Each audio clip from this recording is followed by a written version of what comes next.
tell the Fox Business Network that the feds have not ruled out using RICO in this insider trading probe. And what would RICO be? You would have to get essentially a web, a criminal conspiracy, and what people close to this investigation say, that if this goes as far as they think it could go, the expert networks, the hedge funds, the company employees, put that together, doing bad things like trading insider information, that could constitute the criminal conspiracy that equals RICO. So now to tell us exactly what RICO is and how it's used and just how effective it is as a law enforcement tool, we have Mark Rosini, an FBI agent, someone that I guess has used this in the past to squeeze his targets. What essentially is RICO? It's basically, this is the way I have always understood it as a reporter covering white-collar crime. And it's generally used against the mafia, although Rudy Giuliani, in the Drexel case back in the 1980s, used this law against Drexel when you could prove that there's a criminal conspiracy, something bigger than just one person, a mob enterprise with a lot of people, a criminal enterprise on Wall Street that employs that involves more than one person. You can up the ante. You can force them to pay more money in fines. You can put them in jail 3 times as long. Absolutely. Isn't that essentially it? Well, as we said last night at dinner at Columbia Steakhouse. You always have to mention that the home of former favorite place. Just want you to know, it was a place where they all used to hang out. But as we were saying last night, Charlie, no, the thing about RICO is an extremely powerful tool. Been around since 1970, and there are a lot of people, lawyers and prosecutors, ex-prosecutors, and politicians that really have a problem with it because it is an extremely powerful law. Basically, every single crime has statute of limitations, okay? So if you've got a crime you commit, let's say 1990, a murder, but then you have a murder, you do mail fraud. Let's say murder has no statute, I apologize. Mail fraud statute. You do a mail fraud crime back in 1990. You do another one in 2000.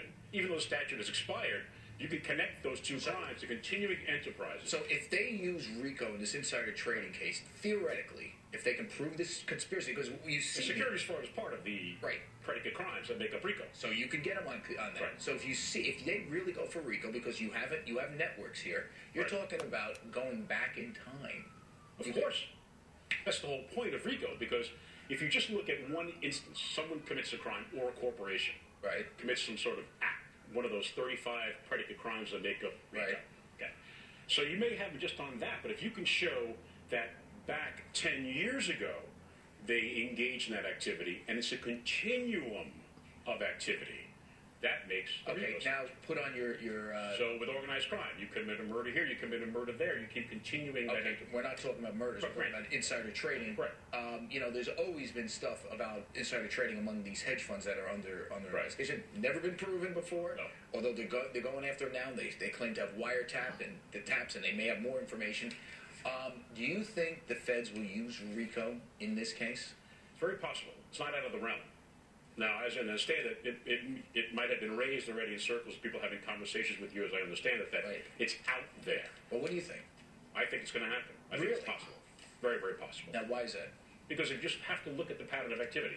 We went over that chart you and I spoke about. We have, let's say, the head of the organization, whether it's Bin Laden, whether it's Carlo Gambino, whether it's a hedge fund corp, whatever. And you know what? Last time I used a gentleman's name as the head of that thing, I got screamed. We won't say his name. So we won't go there. But in any investigation, you've got a titular head, if you will, that you are looking at.